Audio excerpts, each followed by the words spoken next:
All right, guys, we're back.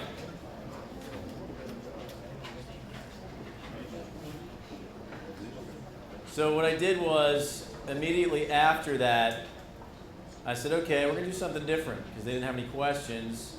And again, this is a pretty difficult assignment. And so on my Twitter feed, I said, what happens when you actively engage students and distribute index cards in which they write questions and give them a couple minutes to think and write down their answers? So let's see what happens here. You leave to clarify anything about this assignment.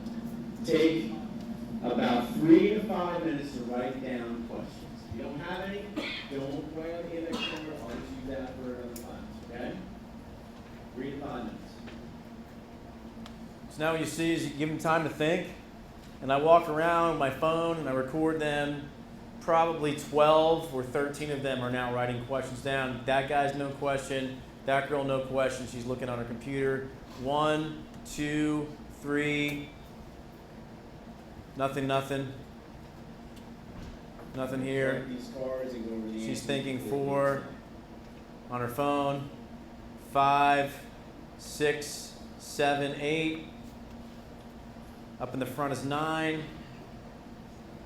10, 11, 12, 13. And he's doing research. So 13 of them now have questions. Literally done seconds after the first one. You want questions? Make them write questions, right? Get them in the habit of asking the questions. We were talking about that just before. They got to know that, questions are expected if they're going to be lifelong learners. So just keep that in mind. That's another teaching strategy. Index cards, write down your questions. If you don't have any questions, write down a question you think would be a good one for the test. Give me A, B, C, D for answers if you want. Make them think. So we'll stop here, and now we're going to move on to something a little bit different. And that's going to be behavior management. And we might come back to do one more thing with interactive teaching. So this is not exactly the most, it's just a pretty simple, straightforward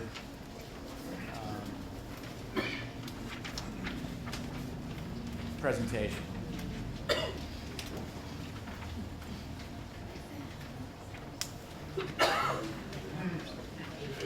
Yeah. Remember that guy? Your students don't know, but they don't have to know. If you got anybody in here not know who this is? Come on, raise your hands. Admit it. Don't know? Okay. Anybody else? You don't know who that is? Well, happy days. I was thinking maybe he's 20. Are you 25, 26? You're around there. And there's an activity we can go over called Guess the Fib.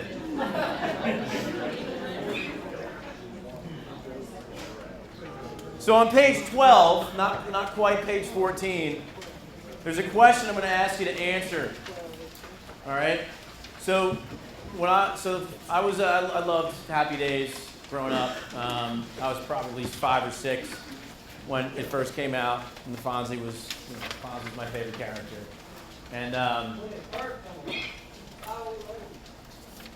do the math.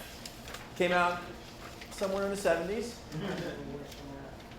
So I remember as a first grader, I think I dressed up as the Fonz, and except I was like the denim jacket Fonz, not the leather jacket Fonz, because who's gonna buy their 6-year-old a leather jacket? And I got older, and I wanted a leather jacket. I was in high school, and I asked my parents, for my birthday. I think it was like my 16th birthday, and 7th, somewhere around there, and I said, hey, I like a leather jacket.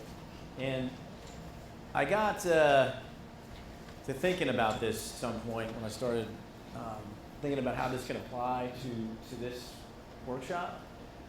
And what I wanted was like the bomber jacket. Like I always remembered Fonz as, he's wearing a bomber jacket. And like that one, he probably wore something in between. I don't even know. But this is the one that I was thinking of in my head. And I come downstairs. The morning of my birthday was this is true. God, I swear. Come downstairs. It was a school day, And I was a really cranky 16-year-old, so no one really wanted to be around me. And my father was a teacher, so he'd already left, and they had left my leather jacket right on my the table in the kitchen. And I ended up with this one instead. And so what I want you to do is write down a reason or two of why you think I ended up with that one and not the one on the Fonzie one. Write it down.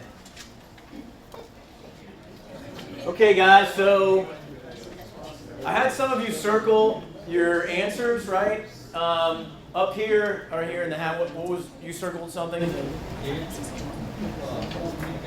Poor communication, which goes along with... Did not give clear expectations of ones. Right, so that's poor communication. I did not give clear expectations of what I wanted. Good. Another one right here, sir. What'd you write down? He didn't want you to look like a tough guy. Right, anybody write something like that? Image? Okay. Yes, sir. What's that? What I put more style with the style today. It could be one more places using the design of code. Okay. Yes? What your parents thought you might get in trouble if you wore a jacket like that. Okay. So like the leather jacket, you know, I mean, if you think about this, like historically, like tattoos right now are everywhere, you know, but I mean, I can remember when, you know, you wore a tattoo, that wasn't necessarily, you know, that wasn't as acceptable as it is right now. Biker jackets the same way, biker, same thing. So, you know, over time it's changed. So maybe it was an image thing. They didn't want me to have that image. It could have been that I wasn't very clear in my description. Anybody else have something? Yes, sir. And then, ma'am? Economics. Generational differences. So let's think about this. The real answer is, go ahead. Practicality, versatility. You know, bomber versus something that's a little more formal. Yes, sir. Looking at it from a little bit of a different angle, so I want to ask you a question. You wouldn't take the result as a miniature version, an imperfect version of the cause, roll into the jacket as a person, filled with your own personality. Okay, so that's heavy, right? Maybe that's not the person I'm going to be, right? But that also has to do with you know, kind of related to image. Like, is that something that you're going to grow into? Is that who? Maybe you wouldn't have that, and that's same with tattoos. Think about that, man. Go ahead, one more. Maybe the other jacket was That's more, yeah, right. So it's not available. The true answer is probably cost. I'm from a pretty solidly middle class family. I know they got this jacket from Sears. You know, you can laugh, but that's the truth. I mean, it's definitely, they didn't go out and get this at a like a leather goods store. You know, they got it. It was definitely $100, and if that, you know, so a lot of money back then. That's not, well, not that old. I was like 16, 17. Yeah, but I'm pretty sure a bomber jacket would have been more expensive. So let's talk about the things that are more in line with behavior, right? And that is clear expectations. So that's one of the themes when I talk about behavior with people, whether it's new faculty I work with in my own school or you guys. Like if you can't think that you're going to get what you expect if you're not clear. So for instance, you and I were talking at lunch. What was your first name again? Caleb. And Caleb's going to be teaching for the first time, and it's kind of like we didn't really get into this because I knew I was going to bring it up now. Like what he's going to see might not be what he expects to see in his students. Now he might have a good idea, right? Because you just graduated 7 years ago, I think you said, right? So it's not that long ago. But like a lot of people, when they go off, let's say they're a nurse and they're a nurse for 20, 25 years, and they want to go back and give back to the students. And they come in and they expect students to act like what? Like professionals or adults. I hear that a lot. Well, let me know how that goes, David. Okay? So like your expectations need to be very clear. And the other thing is like this, you talked about generational differences and image. So like your image of what's acceptable is not necessarily matched with their image of acceptable is.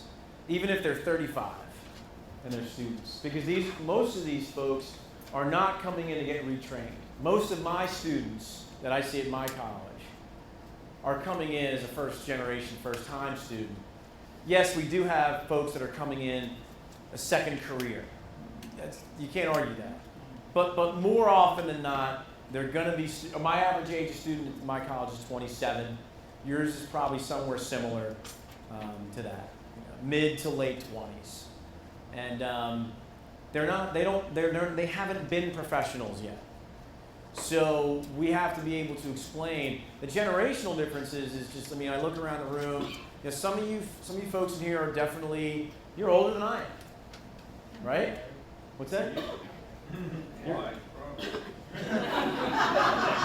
I don't think you're 90-something, so you look good for 90-something. But for the most part, is anybody in here under 30? Okay, so a few of you are under 30. If you're like, 35, 40, 45, 50, you're dealing with students who are 18 years old, you got some differences in language, right? In body communication, right? How you walk, how you sit in a chair, phone etiquette, I'm not talking about just cell phone etiquette. I'm just talking about just talking on a phone, the way you address people, and so you've got we can probably code switch. You know what I mean? Like we know when we can behave one way and behave a different way in a professional setting. So we can, the way that you talk with your friends at home, or if you guys, maybe like to go out and socialize at a bar, or you want to, go play, I don't know, whatever games, or hey, the way that you talk to, the way that you communicate, the way you behave might be somewhat different than the way you behave, when you're sitting down for a faculty meeting. We know how to code switch. They don't know how to do that yet. That's part of becoming a professional. And then, so generationally, we're going to be more experienced. Now, I'm going to play a video for you. There are a couple of videos I'm going to play for you. And one of them is going to have some foul language. And I hope that it doesn't offend anybody. But I'm going to need to play it for you because it's real. Both of these are real. I'll do the April Fools first. So, this one, the professor has a policy that if your phone goes off, you have to answer it and you have to put it on speakerphone. Okay?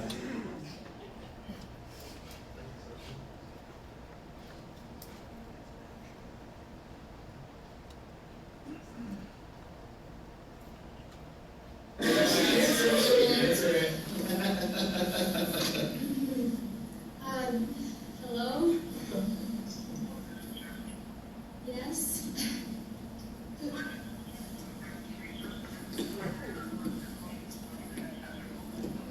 Calling for Pregnancy Resource Center.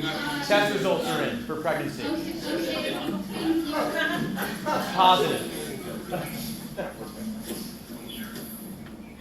They know the father's out of the picture. And they're willing to give her services. At no charge. Thank you. I'll call back later.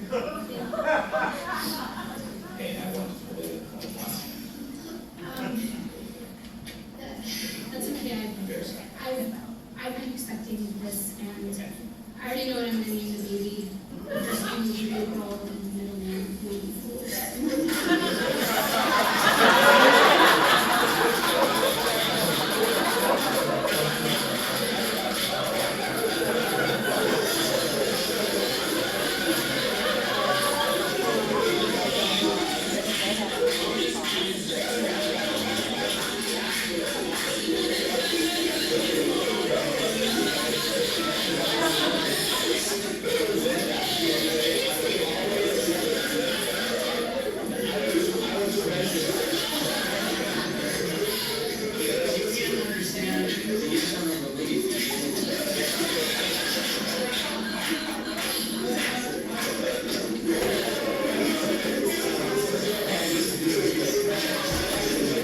Okay.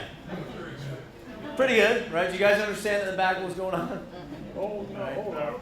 You couldn't hear it? So on the other line was Kevin from the Pregnancy Resource Center announcing to the class that she's pregnant and the father's not in the picture, and that they would provide free services. And so this professor is just really embarrassed. Why is he embarrassed? He has a policy in place for Because it's his policy that led to this, well, the prank, but he didn't know at the time. He didn't know until a few seconds later. It was his policy that led to what he thought was a very uncomfortable and private situation. So, I ask you, and usually I have people brainstorm and get together and talk, but we can, I think we can just kind of use our time a little bit better and be more quickly with it, go more quickly with this. So the questions on here is, what can you tell about the relationship between the professor and the students? Right? It's pretty good. There's a good rapport. They feel comfortable enough to pull that prank. Good sense of humor. It's April 1st. If it started in January, they've had them for already 2 full months, 3 full months. And so it's a good relationship. However, what's wrong? Well, that's not, some people do come up with that. That's not where I want to go with it, but you do have a point. I feel like the students were also pointing out that there's a flaw in the system.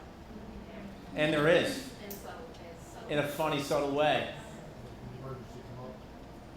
I mean, think about the things that really could have happened. Now, that could have been real. What else could be real that's intensely private? That could have been his baby.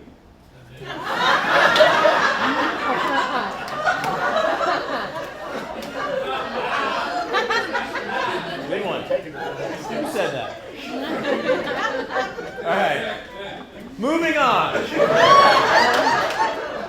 What other things other than pregnancy could be actually, what could your students get a call about? An accident, a death, prison. It could have been, think about what's going on. I mean, your students have things going on in their lives no one needs to hear about. Right? So, not a great policy. Why was that policy in effect? Yes, that's where I'm going. There's a few things I always want groups to understand, right? When we talk about behavior, whether it's, again, my own new faculty at my college or, folks that are in this type of session. You have something called the 4 Ps I learned about when I first started teaching. The 4 Ps are punish in private, praise in public. Punish in private, praise in public. I'll say it one more time. Punish in private, praise in public. That should go in the workforce. Oh, it should go in any sort of relationship. You call people out in front of other people, you are just asking for trouble at some point. Because you've seen in the workforce, haven't you? And those managers that do that, is that effective? And a lot of times I hear some faculty members, and usually, this is based on experience, anecdotal evidence, usually it's guys, okay? And a lot of times they're guys who've been in the military, or they've been in law enforcement. Because in the military, when you're going through basic training, or you're in that sort of command structure, a lot of times, that's just the culture. But your students didn't sign up to be in the military, okay? But I'm just saying, in general, that seems to be what I've experienced, where they're like, well, I want to make a point and make sure that people know that I'm not going to accept that behavior. There are other ways that you can do that. There are other ways to handle confrontation with a student. I have made my mistakes over time. There's no lying about that, and I'll share a few with you. But by and large, as you go through, and most of you are relatively new, you'll find that bringing down confrontation, not avoiding confrontation, but not exacerbating it, not making it worse. You have a position of authority. You're a professional. You don't stoop down to those levels when those types of things happen. Whether it's cell phone usage, right, not paying attention, which is pretty minor, but does happen a lot, or if it's something that's more nerve-wracking, let's say, because there's behavior that you might find to be troublesome if you haven't seen it already. which we're going to go to next. Now this one, the sound is not that great, but I'm going to turn it up as much as I can.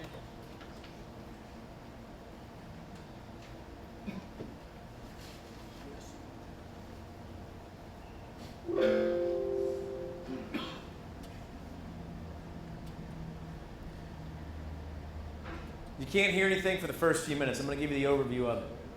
Students, the end of class. She is upset with the test grade. She's upset with the way that the instructor was responding to her concerns.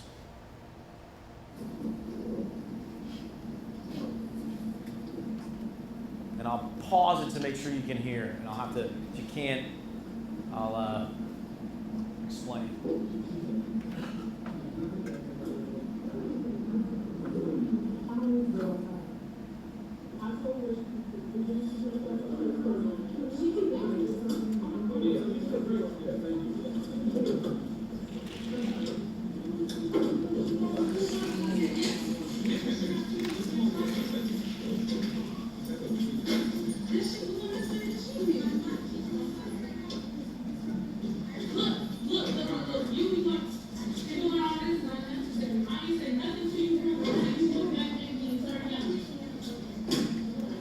Can you hear that in the back?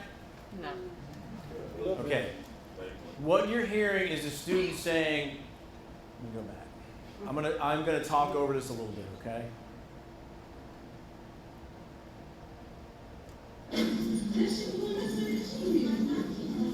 She said that shit was unnecessary what she did, talking about the instructor. She's talking to someone else. Then you hear the instructor saying, I'm not so-and-so. You're disrupting the entire class.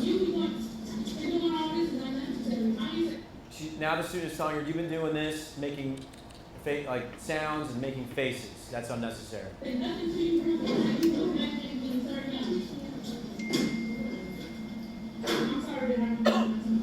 sorry I couldn't hold my tongue.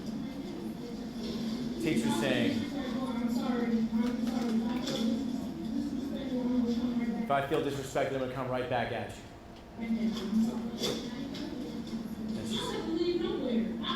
The instructor says, now you know you have to leave. She says, I don't have to leave, I don't have to go anywhere. And she curses the F-bomb. What are you talking about? No, I'm not. I'm doing this right here. And you say you find everyone else. I don't care. You keep all you're doing is making me constantly get more and more uncomfortable and angry. You're making me continue to do this. When I dropped this shit a long time ago, and then she interrupted and went to. Did you all hear that in the back? Yeah. You could have been went on. You could have been went on your way. He called me. I said to her, shut the fuck up, and then she started talking to you.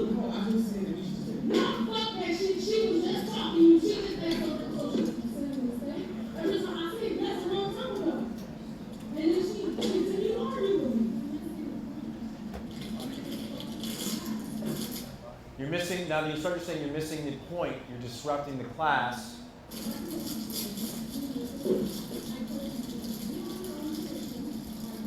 I told you can leave on your own volition or I'll call campus police. Continue the conversation. It was not a specific question. It was about the action. Now they're talking about the test. How you worded the question, obviously, I didn't understand the question. I think that that's a very vague question. That is not a specific question. If I had asked you, why did you write which is where on mine? You said that's specific. And I heard your opinion. Because I didn't think that was a correct answer. Because that's not, I'm the instructor. I specifically just said what the answer was. well, you don't know what the hell lines are with students. By definition, so I guess. So now the campus police comes in, and the rest of it all just stop playing. They arrest her. So it's a pretty, I can't say I've had something like this happen in my class. We'll talk about this. You want to do full class instead of having you think about it? We can do that. All right, so here's just one question for you. Actually, I do want you to write it down. All right? Just write down. What would you do differently? What should have been done differently? Go. Just write it down. I'm going to come around, give you 30 seconds. What should the instructor have done differently? Okay. So a lot of people are writing down something like this. Stop talking. Drop it. Yep. Just stop talking. Never let things escalate. And if they escalate on the one side, at that point, then you can call campus police. But I mean, I've never had a reason to call campus police, and I've rarely had a reason to get student affairs involved. And one time in my 25 years of working in higher education have I ever had student affairs involved because of student behavior. And I like to think that's because I don't escalate. I try to handle it in a way that's not going to be confrontational and not threatening. That's not to say that it hasn't gotten to a point sometimes where it's been, going that way, but you want to not escalate. What clues did you have in this video that may have showed that she was subtly escalating? What? Body language and voice, and the facial expressions. If you're an instructor and you have someone who's annoying you or on your, you got to play poker. You cannot show anger. You can, right? And you're easy to say, tough to do sometimes. You have to just kill it with kindness. What do they say? Kill, right? But you just have the correct one. You just call the police and off. That student who says that? Yeah. That has anybody ever had experience where a student was using curse words like this and completely out of control? What'd you do? I had a student that got pretty upset because of the way that I did a quiz. I did a taste, touch, and smell quiz where they blind quiz and have to go in and be able to tell me what the 12 items are and be able to distinguish the difference. Culinary? Yes.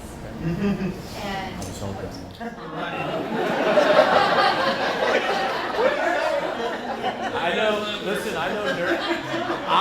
I know nurses that do this when they teach gerontology because they want their students to know what it must be like if you are fed something as a geriatric patient.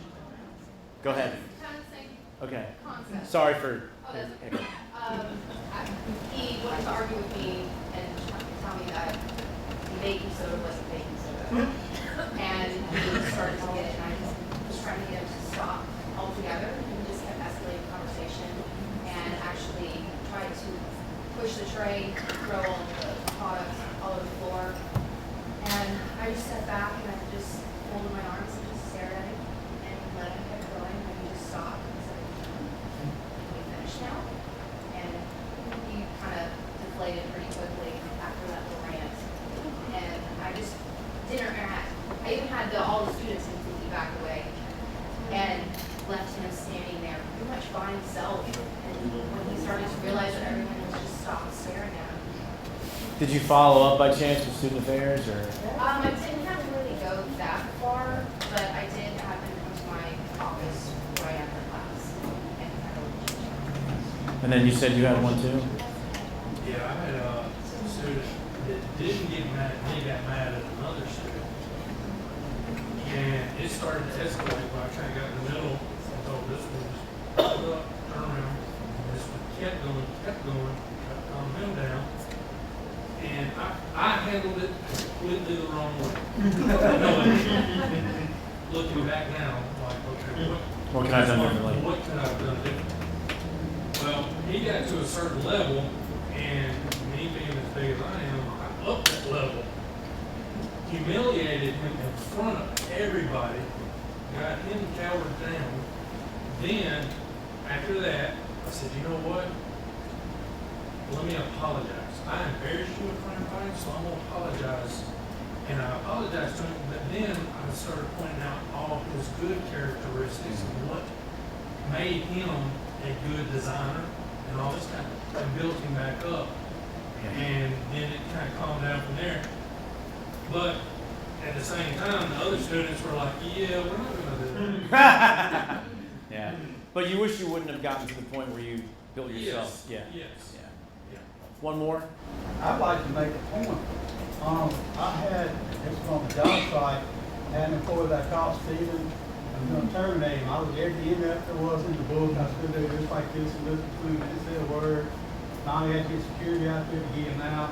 This was at night, so I hung around 30, 40 minutes, you know, he's gone home, everything good. So I walked into Walmart, and this dude jumps on my back in the Walmart. You know, trying to beat me down. Fortunately, I was able to get him up under me, put my knee in his back. But then they wanted to arrest me for assaulting the kids. You know, but they had videos of what had actually happened. But I think I saw that on YouTube. sometimes these things aren't all touchy feely. You calm them down. Yes. You gotta be happy. You gotta be on your guard. The good thing is that these types of situations are pretty rare on the college campus. I mean, it's not something you deal with every day. We're going to talk about the general ones that we see, the behaviors that we see that we feel like we have to manage constantly. Those are the ones we're going to focus on. But in terms of showing this one, really the goal is to share with you, don't escalate, de-escalate. It's okay to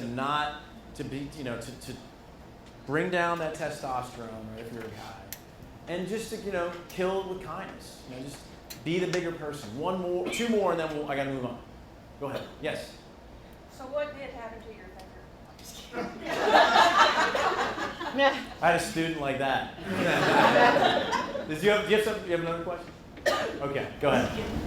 I was going to ask you right here. So when you went to the office, did he tell you, was there other things bothering him? I was actually going to make a point to that I come to find out that a lot of times whenever a student blows up like that there's more to it. Oh, yeah. For something to, as simple as getting it wrong, the answer wrong, and then let's argue that I didn't know what I was doing.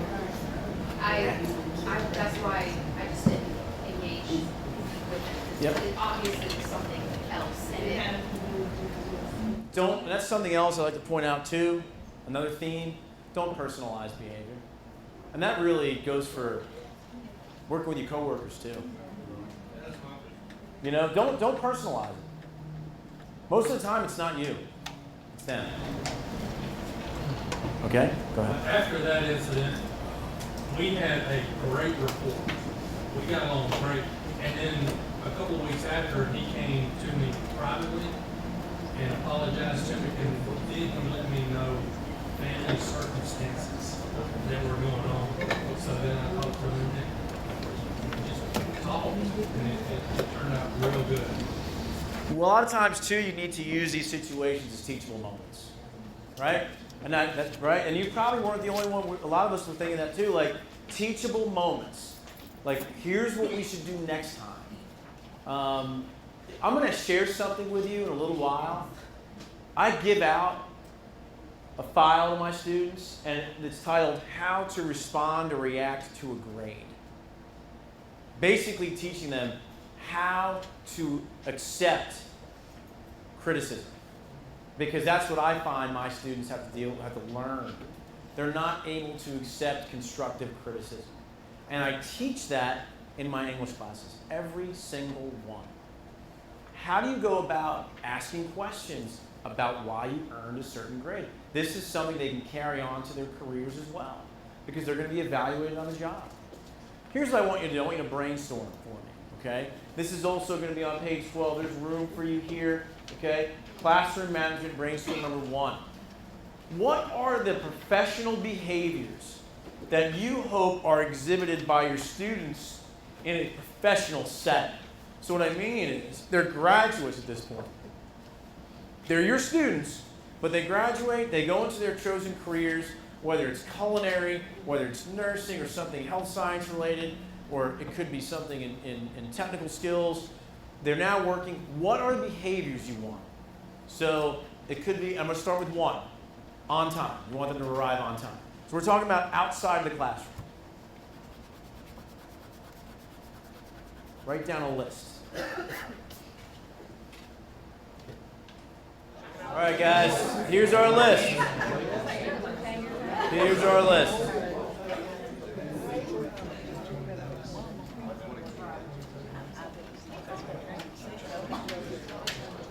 So this is what we expect, right? We expect our students when they graduate, or if they're working in a professional environment, to be these things, okay? So let's go through this together, and let's highlight all the expectations that can be interpreted more than one way. In other words, what's on time to you might not be on time to someone else. Well, you say, who said that? Who said that? So when you say that, do you mean like for students? Yeah, for students. Okay, well let's take this a step further. Let's say we can apply this to people in the workforce. What did you come out before you started teaching? What'd you do?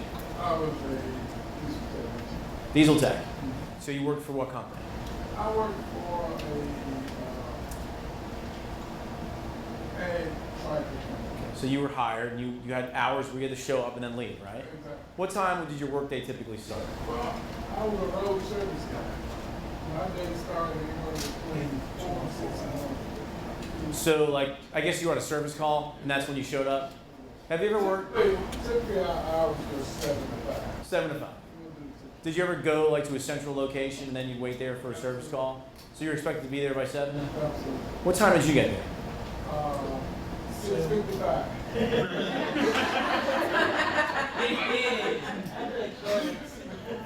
Did you have people that you worked with that got there at 6:45? Oh, yes. So you were slack. So you were slack. Yeah, I was slack. But were you on time? I was on time. To the person who got there at 6:30, were you on time? Yes. To your colleagues who got there at 6:30, do you think in their eyes you were on time? Oh, no. Absolutely not. You were walking in a little bit late. Yeah, you're late. Even though the clock didn't start till 7. I still like that. Okay. You see where I'm going? What is on time to you might not be on time to someone else, and you have to be specific about that for your industry. Think about this one. Be courteous and be respectful. I'm going to highlight those. So I think a couple people I talked to said, where are you from again? And I said where I'm really from, which is, anybody remember? Or what? Did I say where I was from? Yeah, that's where I'm from now. New York. Did I tell you that? Yeah, I'm originally from New York. That explains it, right? So, where I'm from, respect is not shown maybe in the same way as it's shown here or in South Carolina. You're learning that? How so?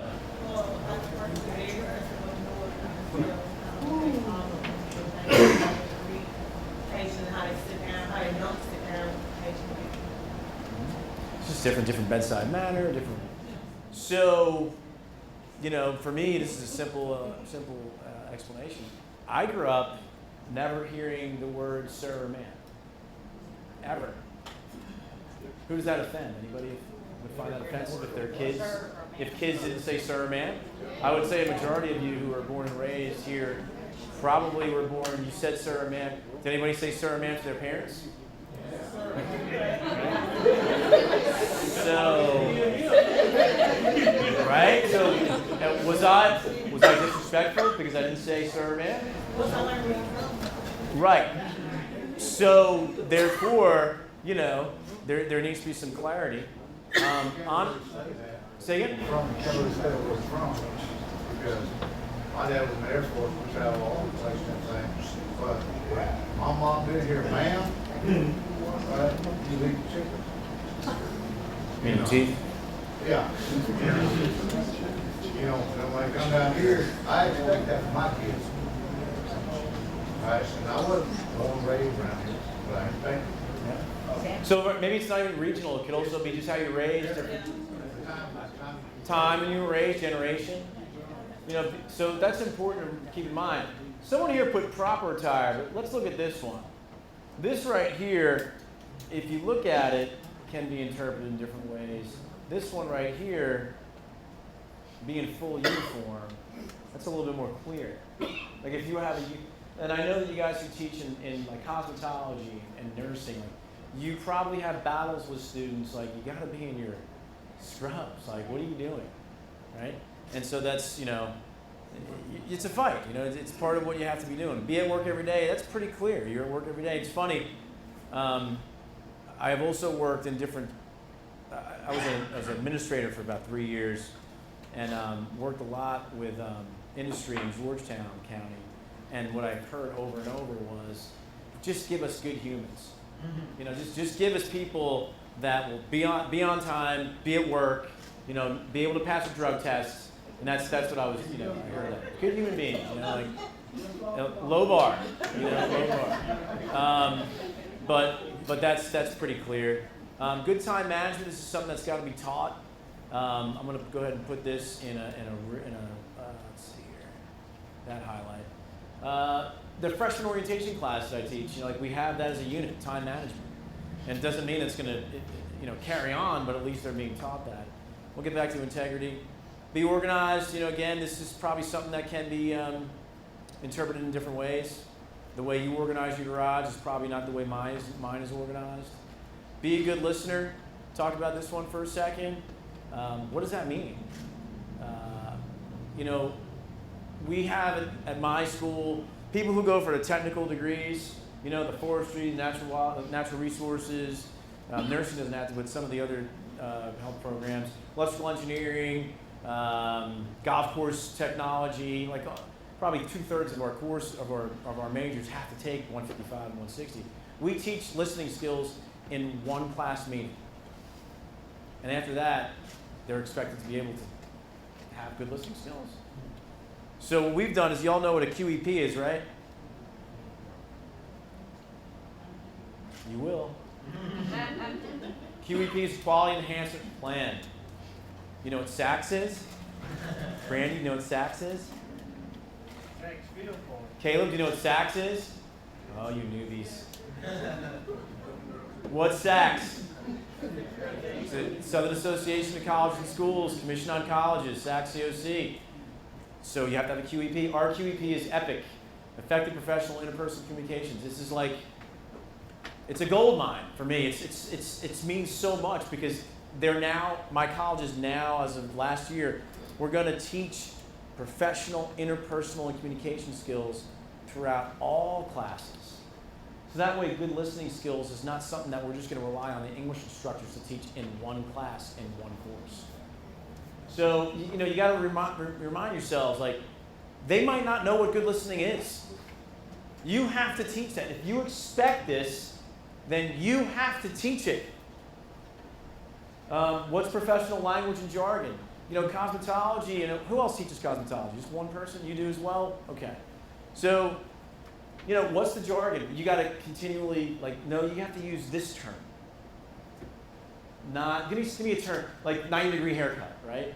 Or give me something that your students might call it. A layered haircut. A layered? Yeah. And what's the real? Brown layer is layered 90 degree, it's all. It's all the same? What do you want them to say? 90 degree. 90 degree. Always be professional. I put that up here because what does that mean? Again, a lot of these things, tactful. I like this one. Be mindful of cultural diversity. This has never been up here before, but I'm glad it is now. Because you guys in nursing, because a nurse put this up here, they actually teach this. It's part of their curriculum. So it is taught. But for the rest of you who might not have that in there, but might think that's important, if you're not teaching it, they're not going to pick it up on their own. Body language and body hygiene. What do you teach, sir, in the red? I teach computer networking technology. And you put that down, right? It's not part of your curriculum. You're not teaching hygiene. You're not teaching body language. Or are you? You wouldn't be amazed. We actually had to take a chair out of the classroom because we couldn't get the funk out of the chair. We were going to charge the student. Right? So guess what? And this is something that I don't think everybody buys, but it's the truth. Y'all are teaching people that are going to go into an industry. You have an advantage over me because they want to go into what you're doing, So you have an audience that wants to be you someday. I have an audience that wants to do nothing, that wants nothing to do with it. Remember, I'm English. No one's going to be an English instructor. So they take my class because they have to. They're taking your class because they want to, right? They want to get that major for the most part. You have to be able to teach some of these things and how it fits in your industry. Because being on time with you might be different than being on time with a nurse. Because I can tell you that a nurse or aviation, you're going to work an aircraft, you're not showing up at 6:55 or 7 o'clock start. You're showing up 45 minutes before. Because if you work at an airport, you got to get there, you got to get to the hangar. So what does on time mean? You got to remember, we have to teach the behaviors we expect. I like the next brainstorm because, and we're going to do this together. The next one is we're going to do it again, right? It's going to be the behaviors that you either think you're going to see or you see. Let's go to that. So I'm just going to put this up here like this. I want you to think about this for a second. And just kind of like talk for about 30 seconds to 60 seconds with the person next to you about the common behaviors that you constantly you feel like you have to monitor. What are the common behaviors? Not the girl who got kicked out, right? Not the guys who are fighting, because that happens very, very occasionally. What are the common ones? Well, go ahead and talk, and I'll put them up here, get you started, and then we'll put up like 10 to 15.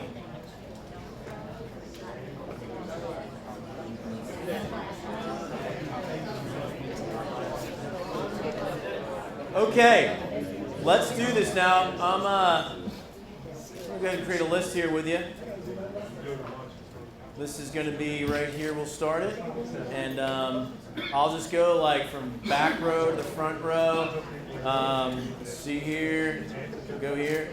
All right, back row. What do you got? Give me one behavior. Back row, one behavior that you constantly have to... I have a student that sleeps in class all the time. Okay, sleeping in class. Good. Next one, next row. Talking on the phone. Next, go ahead. What? Class clown. Okay, next row. How are you? Good, next row. Refusal to participate in group activities.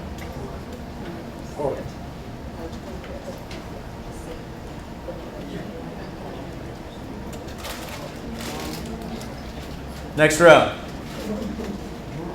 Caleb and I said shaking hands for proper attire.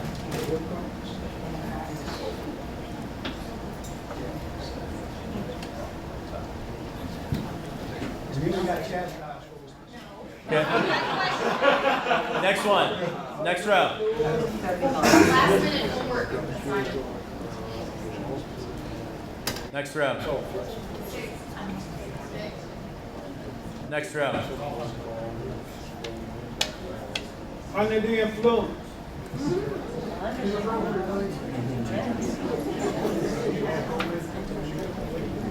Next one.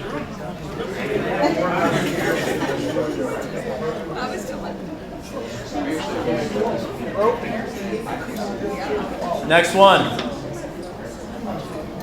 I'll just, what's that? Next one. Bringing pets to class? It's not that common though. How about, not, what?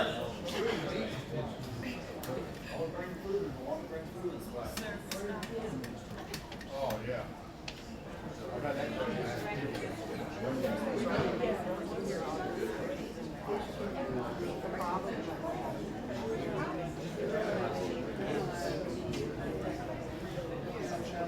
Anything, so listen, anything more? One of it, like,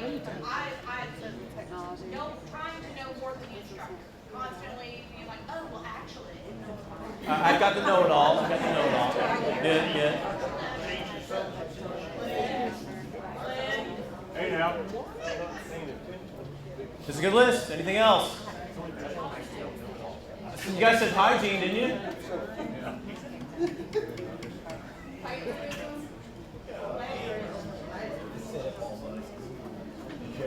Anything more? We got a bunch up here. We good? Yeah, it's good? Here's our list. Pretty substantial. Let's look at it. Sleeping in class, talking on the phone, class clown, tardy. We're not coming to class, refusal to participate, sagging pants or improper attire, last minute workout. You see the rest. Okay, let's do this, guys. Ready? Let's think about who has been at their college for 2 or more years. Okay. So you've been to faculty meetings, right? Full faculty and staff meetings. Okay. For those of you who have not been at your college for 2 or more years, surely you've worked somewhere else where you had full faculty and staff meetings or full employee meetings with up to how many people? Could be 100, could be 30, 8. Let's think about the ones where there are more. Let's think about the ones where there are 30 to 100. Okay? So now think about this. You're in a full faculty staff meeting or you're in a full employee meeting with anywhere from 30 to 150 people. Have you ever noticed one of your colleagues dozing off? Have you ever noticed one of your colleagues either talking on the phone or leaving to take a phone call? Any of your colleagues a class clown? You've seen that?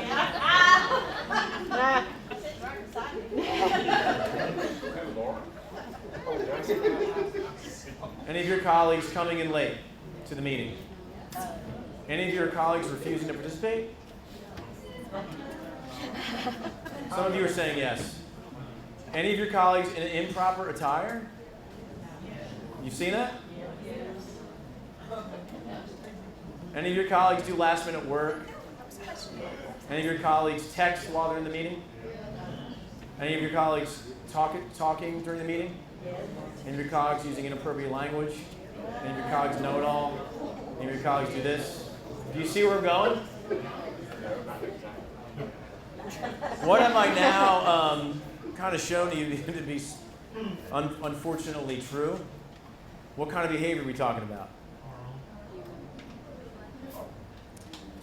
Now, I will be honest with you. I can't say that I fall into these things much. I will tell you that. Where's leaving to go to the restroom? So I will tell you, admit to you this. It hasn't happened lately. But we had a president in my college that we would get together every August for a full faculty and staff meeting, and he loved going over the budget. And that was my signal to then use the restroom. I'll be honest. I just, after hearing it 5 or 6 times, and he was there for a while, I was like, I don't need to hear this again. That was me. So that was my misbehavior, my unprofessional behavior. And there were times when I probably didn't pay attention. I never brought a cell phone. I just, as a rule, don't bring a cell phone into meetings like that. But there are a lot of people that do and so forth. But the point is that we're not managing student behavior, we're managing human behavior. So when we're doing that, we got to think of ways that we can do this in a productive way and also in a teachable way. So let's go back to this PowerPoint because, we're going to talk about strategies in just a second.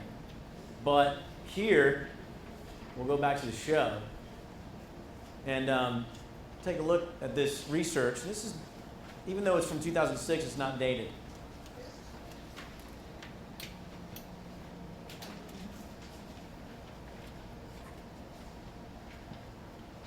If you want what's called inattentive classroom conflict, just lecture for an hour. You want your students to fall asleep? And I'm not saying that this happens to you, whoever said that, because you're boring. That's not at all what I'm saying. And I don't know how you teach. But if you do want them to fall asleep, just put on a PowerPoint and go through 40 or 50 slides. You'll get that. They'll fall asleep, they won't pay attention, they'll text, they'll go on their device and go online, they'll look at Facebook or Instagram, they'll get up and leave more often. You were telling before that someone the way that they taught was by reading to the students. Okay, you're gonna end up with a lot of inattentive classroom conflict. So be active. Use some of the strategy we went over today. Hand out index cards, make them get involved, use a Kahoot. For those of you who want to hear about something else, write down the word Nearpod, Nearpod, Nearpod. If you want to use PowerPoint, check out Nearpod. It is a PowerPoint tool. It is free, and it allows you to interact with the students using their devices. So they get the PowerPoint slides on their phones or iPads or whatever, and then you can also incorporate activities that they have to then answer in the PowerPoint. If we have time, I'll show it to you. So I mentioned before, what you think is really exciting sometimes is not going to be as exciting to them. For me, I love talking about cover letters and resumes and interviews. I mean, I really feel like that's incredibly helpful for students. But when it's 8 o'clock on a Monday, Wednesday, and I've got 25 to 30 forestry wildlife majors, mostly guys, mostly between the ages of 18 to 22, and most of whom want to be out fishing and hunting, they don't care about cover letters and resumes. I do. It's boring to them. So what you need to do is make it not as boring. Give them things to do. Here's something else, too, from the same article. Let's take a moment to read this.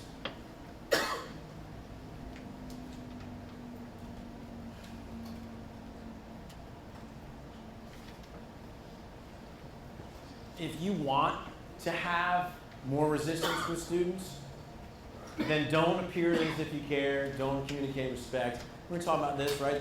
Because in basic training and military, respect is shown a little bit different, right? But being warm, and it's funny.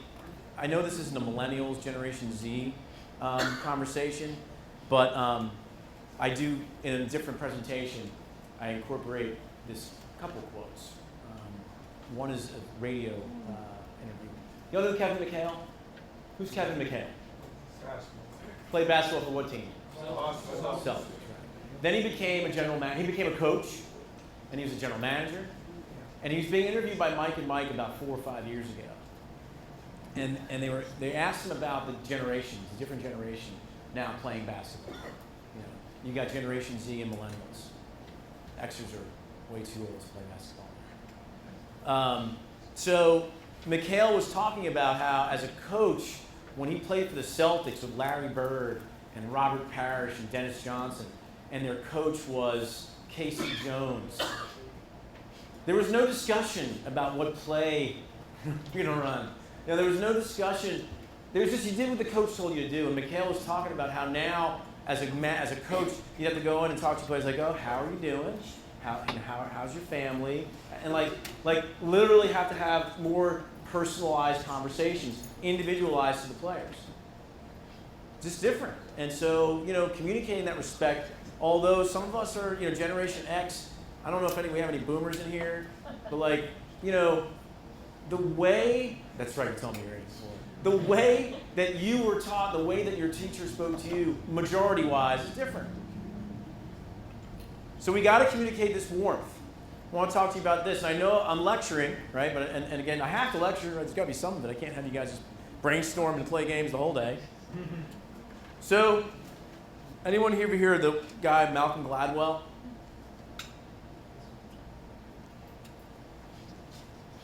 Malcolm Gladwell is a writer, and it's nonfiction. Blink is a book of his. What the Dog Saw is another one. I'm trying to think of the other one. There's a few. All right. We don't need to go into what he's written. We need to talk about this book. The subtitle is The Power of Thinking Without Thinking. And so this is what I want to share with you. I know you can't see it, so I'll share it with you. So there's this one chapter about healthcare. I know some of you guys, half of you guys probably in here teach healthcare. And there was a study. And the study was done by Dr. Wendy Levinson. And so Levinson wanted to see if there were differences in the way that doctors speak to their patients. So she did a study where doctors or surgeons who had been sued for malpractice at least twice, she recorded conversations between them and their patients. And then she recorded conversations between surgeons and patients. The surgeons had never been sued for malpractice. And she saw very distinct differences. Hundreds of conversations now. This is not just, a couple. This is hundreds of conversations. The doctors who had never been sued spent more than 3 minutes longer with each patient than those who had been sued did. 18.3 versus 15 minutes. So that's about 20% more minutes. Okay? So I'm thinking to myself, okay, this is pretty useful. Teachers, right? We're not going to get sued like that, but if we want our students to have a good relationship with us, then maybe we spend more time with them individually. The doctors who had never been sued were more likely to make what are called orienting comments, such as, first I'll examine you and then we'll talk the problem over, or I'll leave time for your questions, right? So it's kind of like, as an instructor, are you giving an agenda to your students and telling them, this is what we're going to do today, this is why it's important for us to do this, and feel free to stop me at any time? Are we letting them know that there's an agenda, there's a reason for it? 3, doctors who had never been sued were more likely to engage in active listening, and they're more likely to also have a sense of humor. So active listening being, eye contact, repeating what you're saying or the patient's saying, a sense of humor, we know what that is. The doctors who have been sued at least twice don't have much of a sense of humor and don't really appear as if they care. Okay? So us as educators have a sense of humor, appear to be interested, right? Appear, and you get that. Even, because look, some of you guys some of you will be more of a nurturing type, right? Like you. You mean nurturing? We were talking before. Some of you won't be. Some of you will be less likely to, to want to, and that's okay. They're not character flaws. It's just our different personalities. Okay? But what we really have to appear. We have to, at least make the effort is to say, look, you're important to me. I know you might not say that, but you have to at least make them feel that way. And it's not about being sued. It's about making sure that the rapport is strong. And it's still not the end-all and be-all of managing behavior. But that's why when I do this session for groups, I call it how to manage behavior without even trying. Like, it should not be a struggle to manage behavior. If you just maintain the 4 Ps, you treat students as if you care, right, with respect and sensitivity, you're halfway there. Because they'll be on your side. I read this years ago, and I immediately was like, this works for education. This works for us. Okay. Oh, I forgot. It goes on beyond this. It's not up here. So a girl named Nalini Ambady. Just trust me on this one, or look it up. Ambady. It's in the book. And she was famous. I didn't know she was famous when I read the book, but then she died, 2 years later. It was an obituary. I know that woman from the book. She took these recordings. And then she did what's called content filtering. So she took these 100 recordings. Content filtering means you take out the sounds that make words, but it preserves intonation and pitch. So you can still kind of understand how it's being said, but it comes across like Charlie Brown's teacher. You can't, no words. She then had her grad students listen to these snippets of 10-second clips. And she had those grad students judge these clips on warmth, hostility, like they can, remember again, it preserves tone. And they could tell from the clips themselves who got sued and who didn't. That's crazy. Which goes in tone of voice. Tone of voice. How are you coming across to your students? How are you talking to them? Pretty amazing. And I have the link here, and if you want me to send the PowerPoint to Falana, I will, and you guys can take a look at it. But again, it's in the book Blink by Malcolm Gladwell. Wonderful book, and it's just about really rapport, that part. Any questions? There shouldn't be any questions, honestly. So let's talk about some strategies here. What are we doing? on that first day. Are we clarifying your expectations? That first day, are you explaining what on time means? Because I would be willing to bet you that some of you believe that on time for your classes is not at 8 o'clock if it starts at 8 o'clock. Some of you will allow 8:05. I have instructors that they're like, we just start at 8:10. 8:05, 8:10. Then I have instructors that lock the door at 8 o'clock. By the way, don't lock your doors. Don't lock. Some of you probably do, some of you, but don't lock them. You've got a non-traditional group of students. You have single parents as your students. I can tell you right now, if anybody locked the door at my college, our deans would have a fit. Doesn't mean you can't penalize for being late. Doesn't mean you can't, there can't be some sort of, discussion about that. But any case, go back to that Kahoot you saw before that I give to my students their first day of class. Here's the expectations. Here's the rationale. Here's why I expect the behaviors. Now let's make sure that we understand. Let's clarify what that means. First day review, and then these are simple things, right? Are you interacting? Are you giving your students time to think? Are you trying to engage with them by activating those multiple intelligences?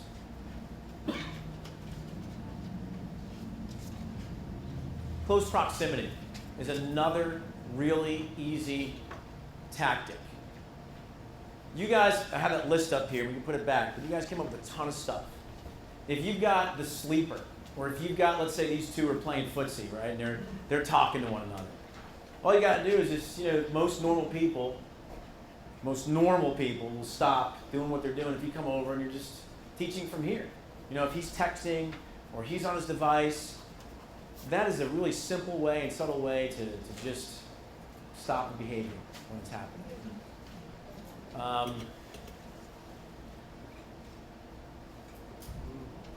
Name drop, right? And I don't mean like name drop where it's embarrassing. Remember, we want to stay away from punishing in public, right? Because even though you might think it's a good idea to say, Charles, can you repeat what I said? That's still, you're basically saying to everybody, he's not paying attention, I'm going to embarrass. What you could say is if Charles is sort of dozing off, let's say you're getting ready to go into an activity, right? You realize you need to. Hey, Charles, you're going to be the recorder for this one. I've got 50, so the rest of you, we're going to get you in groups of 3. Charles, come on up here, and basically you're redirecting, saying his name, right?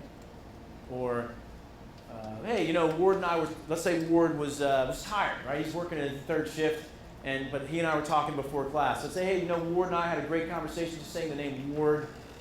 Try the name dropping, and also try that nonverbal communication as well. I don't mean the stare, right? Because a lot of people will just do that. They'll just they'll cross their arms and stare. Okay, you with me now? Yeah, I know you've done that. I've done it. I mean, I've made these mistakes, but and look, and I know that it's worked too, hasn't it? When you've said, hey Caleb, you gonna pay attention now? Or anything interesting on that phone? I mean, we've done that.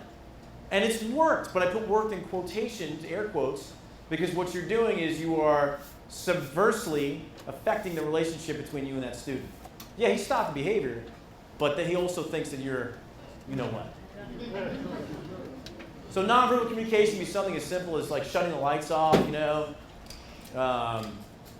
I've definitely, at times, just sat, that's really bright now. I've sat down, if I've had a chatty class. That happens mostly with dual enrollment students. Those high school students, a little bit more chatty. Put on music. Other strategies, ignore it.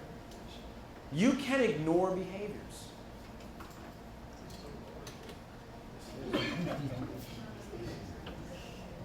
These teachers? Where does he teach? It's hard. It is hard to ignore. But that doesn't mean, bear with me here, that you can't do this. I mean, I'll give you two stories. One was a failure and one was a success. This happened a long time ago. We were in the library, English, intro to lit class, semicircle, right? 20, 25 students. Last project of the semester.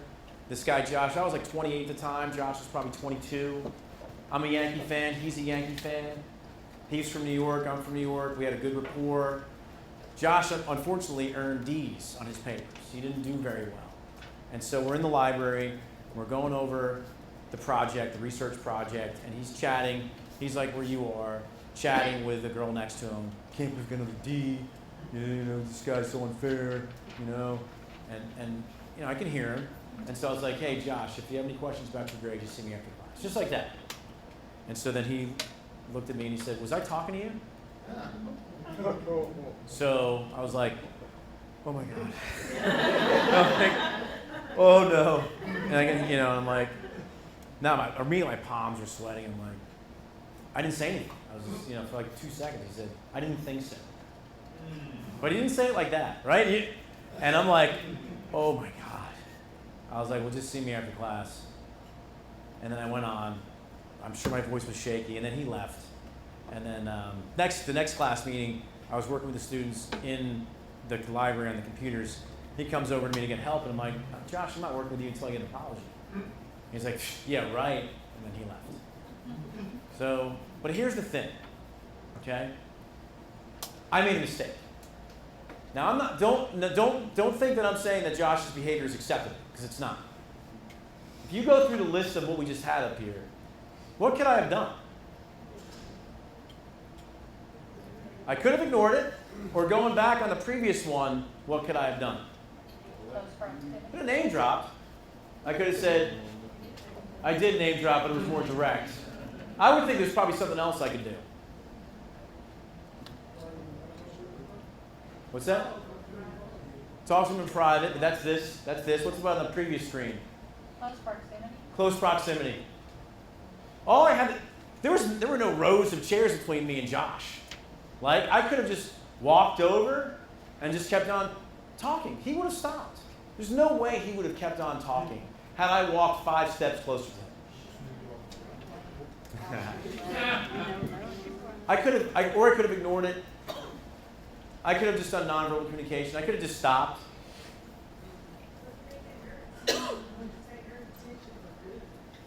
When I said to him, I'll just see me after class, I was not trying to embarrass him. Right. So he took it that way. I don't know what his deal was. And I don't know. I don't know where he is now. I mean, this is a long time ago. But still, yeah, my intentions were good. They're not always that way, sometimes my intentions weren't that good. But that particular time, the second story where I actually ignored it, this is a trick. I had a student, back in the day, this is a long time ago before like Indeed was around or Monster.com. So the assignment was to bring in a classified job ad. This is so foreign, right? Yeah.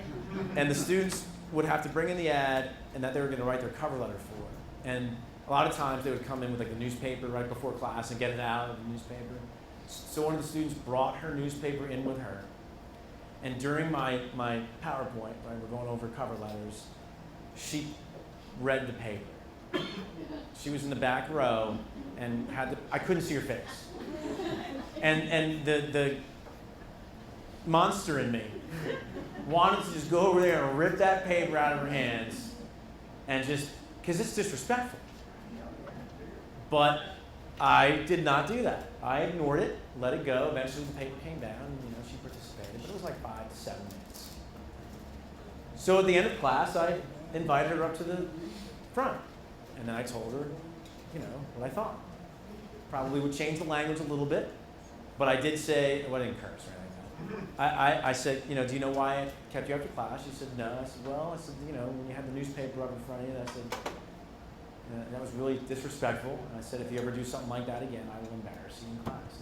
That I would not say, that was a long time ago. But I was so proud of myself for not doing this in class. You know what I mean? That's the key point. I ignored it and took care of it after class.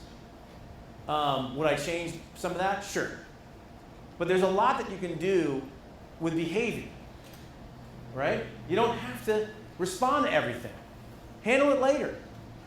There could be penalties, obviously, for latenesses. I don't know what you do, but we're allowed to have every 2 latenesses an absence, every 3 latenesses an absence. We are not allowed to penalize grades-wise. But if you think about the discussion area, the discussion board posts, if they're late, they can't get points. That's for latenesses. For people who are compulsively communicating, get them involved in some other ways. That know-it-all, get them involved in a different way. Have them almost be like an aide. Missing exam versions, I don't have to do this very much because I don't give a ton of exams. But I do know that some of you do. You give like 5, 6, 7 exams a semester. If you notice that this is happening in your class, just have an exam version at B, where it's a little bit harder. The same curriculum, but a little bit harder. That'll get out. Then there's a contract. I'll share with you about that in a second. But I do want to go, I want to give you something. I'm kind of afraid because when you give out handouts, people end up reading them. But this is basically one of the best resources I've come across. It's been out for a long while now. I don't remember exactly when it was published, but it's Classroom Management for College Instructors. It's a nice little table of what to do, how to respond. So, you know what? Should I get this out later? That way you don't. Yeah, I'll give it out later. Just remind me, okay? For now, though, I want to share with you 2 different files. This is mine. The other one is not mine. Can you pass those down?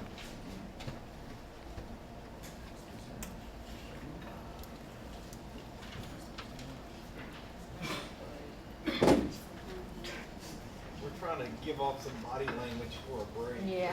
Oh yeah? All right, let's take, I know, I see, it's after lunch. Can we do 5 minutes? Yeah, that's fine. Yeah. All right, 5 minutes.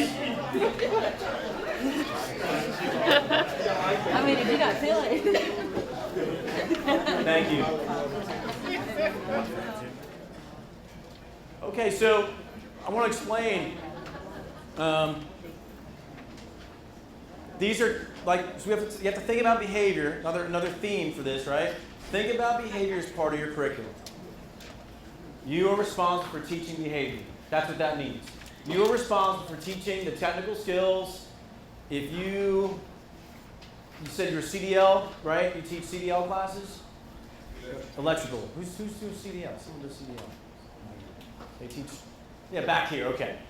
It's not just about driving a tractor trailer. That's not what it's all about. It's also about how to behave professionally. Because that's what's going to keep them the job. They can be the best tractor trailer driver around. They can be the best sonogram tech around. They can be the best welder around. If they can't behave professionally, they're not going to keep a job. And guess what? That training is not happening when they're hired. That training needs to happen in our facilities. So these 2 documents are meant to train people about 2 different behaviors. You're, at some point, like we're talking about, someone up here was talking about cell phone usage during the break. Who was that? I can't remember. Someone in here was talking about that. Yeah, you're talking about, it just drives you crazy, right? I see people in my class, they're on it, not everybody. There's always, if I've got a class of 25 students, there's always 2 or 3 students that are on their cell phones every single class meeting. Not the entire meeting, but they're on it. I know it, they know it. And they know I know it at some point during the 15-week semester. It might be week 3, it might be week 4, it might be week 5. But at some point, class will end, and I will say, hey, Timothy, just see me after class, just 1 second. It's no big deal. Timothy stays after class. We sit down and we have a man-to-man talk about what use of the cell phone is sending a message to me. We talk about the consequences.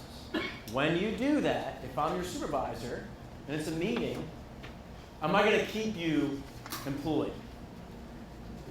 Yes. Am I going to give you a raise if you're on the phone during our meetings? Are you going to get promoted? And so we talk about that. And I say to Timothy, look, I care about you, right? This is where we go to the appearance of caring, right? I care. I am here to make sure that you're going to be as successful as you can be. So do me a favor, do yourself a favor, and start that habit now where you're not on that phone during the class meeting. Because it's a meeting, you know? Because when you get off and you graduate from here, if you're still doing that, you might not keep a job. You know, that's it. And I try to make it so it's not personal, right? It's not like, I don't like you. It's just, you gotta teach it. So, when you get something like this, I'm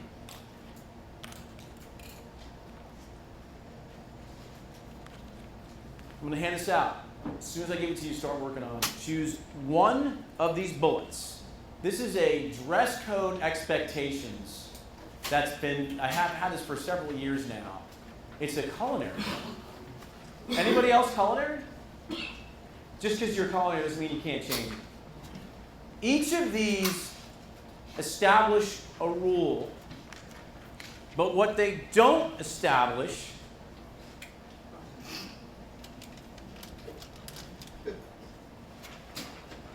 look at the first one. Rationale. I want you to take one of these and I want you to put in a rationale. Okay? Pretty simple. Take any one of these bullets, add rationale. Make it a teachable document. Not just a document where it's just rules. A teachable document. Okay. Let's go ahead and get a few out here. Now, some of you... It's okay. So, some of you chose to kind of take these and apply them your own, which is fine. So, I want to use Jeffrey here. Jeffrey, explain what you teach. So, his guys and girls that take his class, they really can't wear bracelets or rings or accessories. But Jeffrey, what do? They still do. They still do. Likewise, cosmetology. You're not supposed to wear open-toed shoes, right? Do they come in with open-toed shoes? They do. They do. Do they? Try. They try. Yeah. And there's a reason for that. Here, Jeffrey put down bracelets, rings, and accessories can get lost, damaged, and left in, caught, or hung up, causing injury, loss of hands, or fingers, or life. So here he's trying to explain to them, this is for your benefit. This behavior is a policy for your benefit. Here's the reason. I'm trying to help you. Again, when you look at something like this, right? This is not a message of help. This is a message of this is my way or the highway. There's no rationale here. And I know I've seen many behavioral expectations, we'll call them, laid out in syllabi that look like this. When really, what we could do, and you might laugh at this, and you might think that's a little bit long-winded. I'm not saying this is exactly what I have, but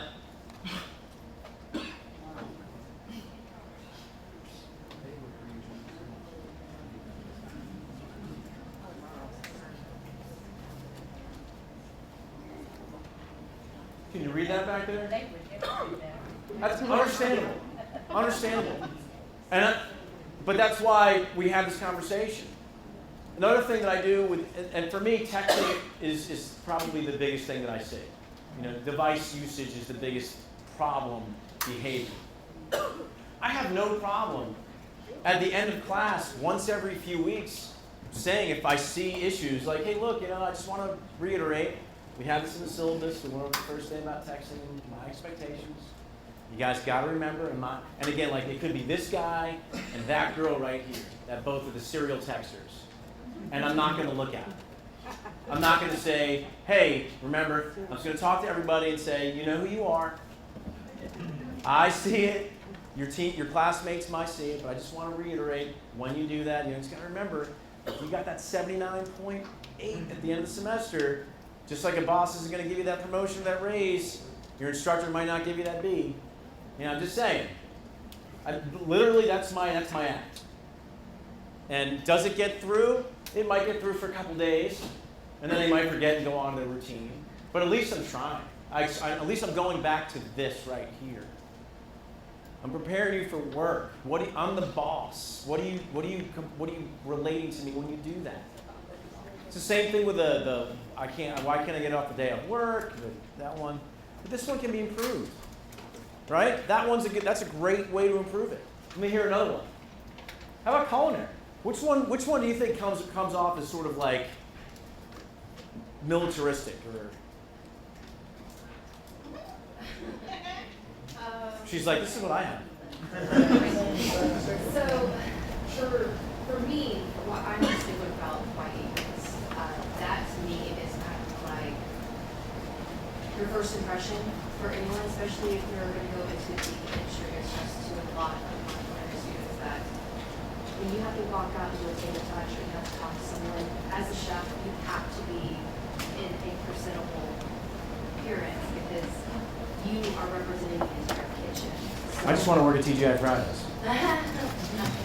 What do you say to that? Even there, it doesn't matter. We're from mom and pop joint. I mean, there should be standards for any kitchen because you have to be able to meet certain hygiene in order to have a restaurant. So you should always work as like, it doesn't matter if it's a food truck or if it's a fine dining restaurant. The standards should always be the same. Exactly. You're the walking presentation of what we're doing. Okay. And that could be in writing, and then you might say they're not going to read that, but it's there. It's then reiterated with those slobs who come in with not, right? What else did you choose? Anything else on here? One more. Care of the food. Hey, where's that one? Maintain proper hygiene, including hair, what's stuck inside the coach. All facial hair 1/4 inch length. Help perform fingernail should be trimmed around appearance. Avoid piercing. Avoid the transmission germ. Okay. Okay. That's a non-culinary person. Good. Good. All right. So I used to have this really brutal one that was just like from an aviation maintenance instructor that was just like a list of rules, and it came across in such an antagonistic way. It's like, man, that's not what you want to do. Okay. Let's look at one more thing I'm going to hand out to you. We're getting close to the end. Classroom management. This is a great article. Can you hand these down?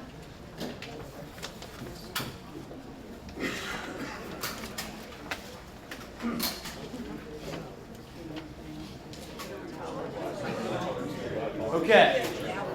So now you've got a bunch of stuff. Now I'm reading the room here. You guys are getting restless. I get it. I'm gonna start closing up shop. I just want to kind of reiterate what I just gave out to you. Please read that. It will really give you some really specific, effective ways to handle things like hygiene. We didn't go over that. Talking too much. I'm trying to think of another one. As the poor hygiene. Oh, gum, food, that sort of thing. Personally, I don't have an issue with food, but sometimes other people do, especially if it's an evening class, perhaps, or morning. I just don't have an issue. Okay. I have a survey for you guys to complete. Give me some feedback. Any final thoughts that you want to share at all? And I'm not saying this is a joke, just to show that this is not. I'm not going to get any comments. What's that? And something, and I was curious what it was.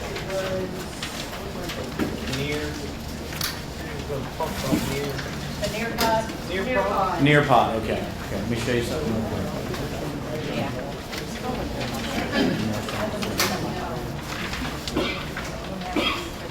Let me go ahead and just show you what Nearpod is real quick. Good point.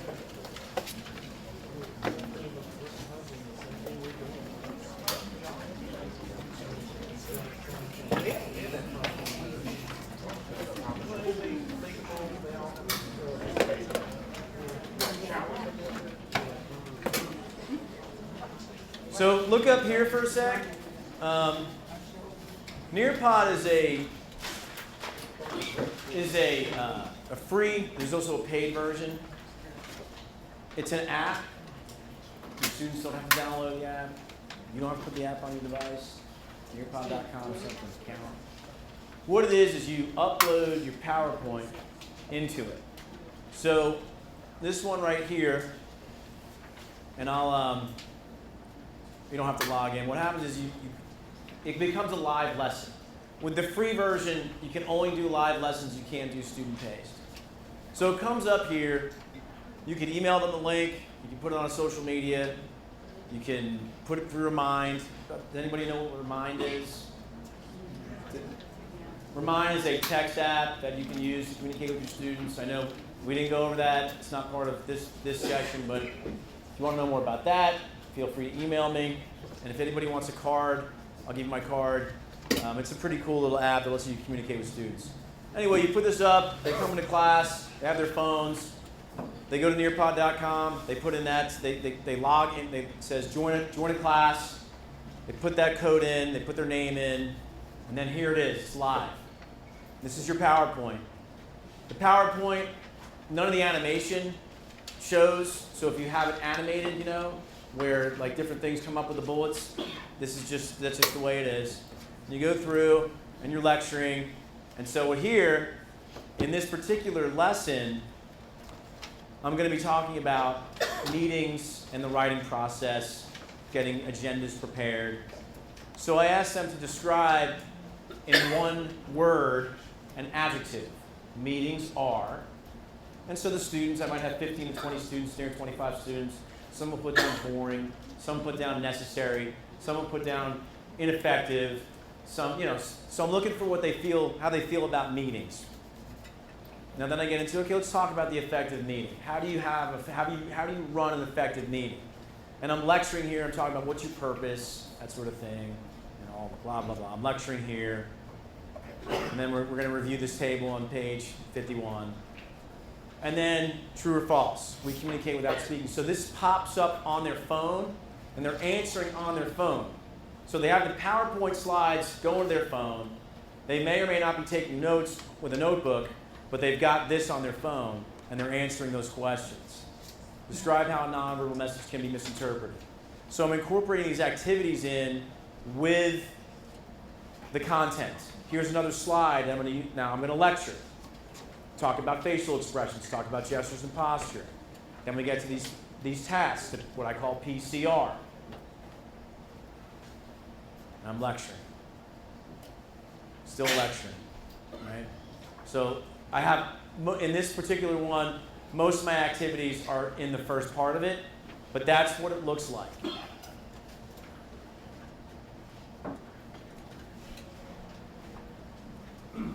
At the end of it, you have reports on what the answers are. So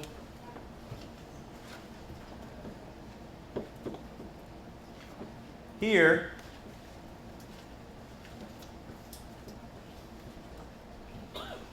you can see here,